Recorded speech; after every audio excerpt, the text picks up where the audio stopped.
Sudangphaa was the king of Ahom kingdom from 1397 CE to 1407 CE. He was popularly known as Bamuni Konwar, or the Brahman prince, because of his upbringing in a Brahman's house. His reign marks the first stage in the growth of Brahmanical influence and Hinduism among the Ahoms. He initiated the Singarigharutha ceremony, which is a Tai-Ahom ceremony of coronation of kings, a tradition which will be followed by his successors.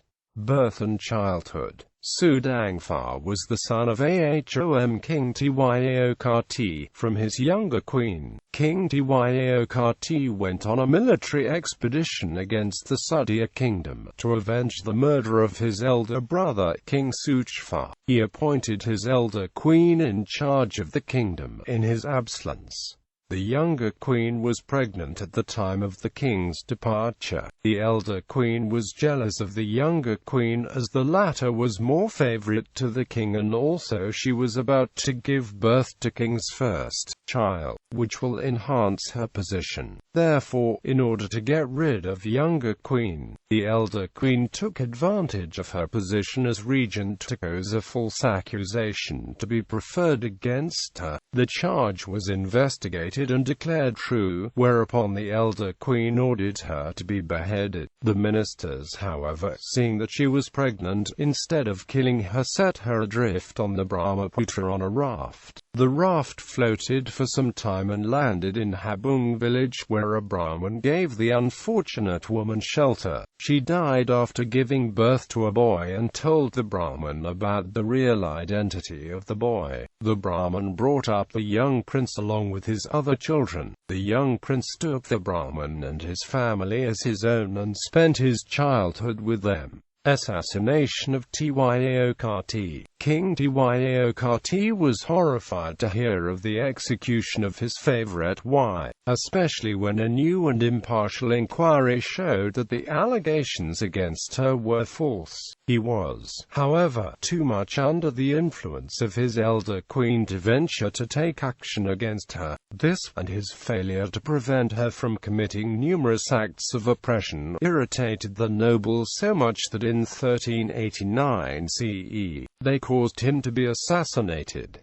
The notorious elder queen was also put to death and was entombed along with the king in Singarigharutha. Accession to the throne. Since there was no suitable successors to the throne, Chaipau and Borgohain ruled the kingdom without a king from 1389 CE to 1397 CE. In 1397 CE, an Ahom trader named Thao went across the Brahmaputra to trade in cattle, and there in Habung village he saw the young prince. Curious by the young boy's noble appearance, he made inquiries about him and learned that he was the son of King Tyo Karti's younger queen. The Borgohain was informed of these facts, and after verifying the story and consulting the other ministers, he brought the young prince, who was then 15 years of age, to the capital Singarigharutha and placed him on the throne. He took the name Sudangphaa and took control of his royal authority. Reign. Introduction of Hindu religious rituals in Ahom court.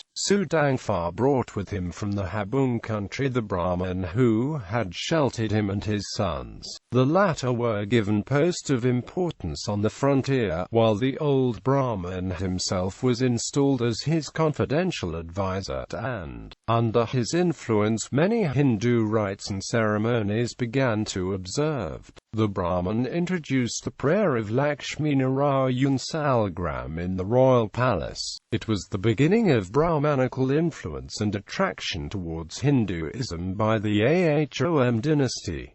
Suppression of Tipum chiefs. The Tipum chiefs, who were dissatisfied with the new regime, hatched a plot against the young king. This came to his ears, but instead of at once taking open steps against the conspirators, he caused a stockade for catching elephants to be constructed, and having caught some elephants, invited them to join him in the celebrating the occasion by a feast. When the festivities were in full swing, an when all suspicion had been allayed, the conspirators were suddenly overpowered and put to death. According to a practice which was common among the Ahoms and many Asiatic tribes, the heads were piled up in a heap as a trophy. War with Munkang. The reasons for the outbreak of war with Munkang, a Shan state in Upper Burma during the reign of Sudangphaa, vary among the historians. One chronicle stated that Sudangphaa endeavored to conciliate the rest of the Tipamias by marrying the daughter of one of the chiefs named Kuntai. The girl, however, had already become enamored of a Tipamia named Tai Sulai, and the latter, after dining one night with the king, sent a ring to the queen by one of his servants. The king was informed of this and called for an explanation from Tai Sulai, who fled forthwith to Sudangphaa, king of Munkang, and begged for help. Some historians differ with this version of story. According to them, Tai Sulai was the youngest son of Ahom King Sudangphaa and Princess of Karmata Kingdom Bajani. After the assassination of Tai-Ahom, Tai Sulai attempted to become king, but the nobles led by Tai-Ahom opposed his candidature at the time. Later, when Tai-Ahom and other nobles installed Sudangphaa as the king of Ahom Kingdom, a disheartened Tai Sulai went to Munkang and informed its ruler that the Ahom dynasty founded by Sudangphaa has ended and the kingdom was in the state of anarchy. The rulers of Munkang used to consider Sudangphaa and the Ahom dynasty as his kinsmen, as both claimed to be descendant of Lengden or Indra, the god of heaven and earth. Sudangphaa, the king of Munkang, sent a military expedition along with Tai Sulai, led by his minister, Chaipau. Sudangphaa personally led his army against the invaders and a battle was fought near Kuhiabari in the Tipam country. Sudangphaa sustained a slight wound from an enemy spear while riding on an elephant at the head of his army in the battlefield, but the battle turned in Ahom's favor and the invaders were defeated.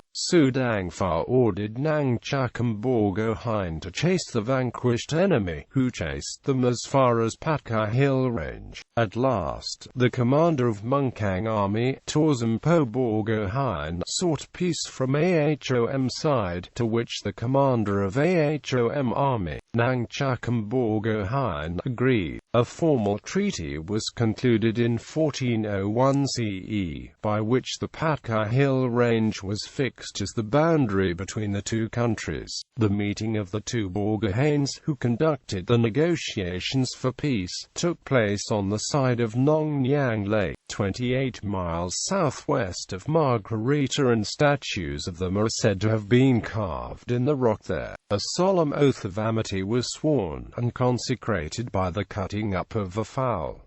The word Patkai is said to be derived from this incident. The full name was Patkai Senkoi, which means cut fowl oath sworn.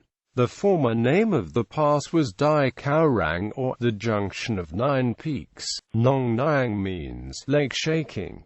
Transfer of capital and Singarigharutha ceremony. After the peace treaty with Munkang, Sudangphaa decided to transfer his capital from Karadao to Chagua near Dying River in 1403 CE. On the occasion of establishing a new capital, Sudangphaa performed the Singarigharutha ceremony, the traditional Tai-Ahom coronation ceremony of kings. The ceremony was termed as Singarigharutha because the woods of Singari tree were used to construct the main platform in which the king used to sit. During the procedure of the ceremony, expedition against Karmata Kingdom. Meanwhile, Tai Sulai, being deprived of his asylum, took refuge with the king of Karmata. Sudangphaa demanded extradition of Tai Sulai, but the ruler of Karmata refused.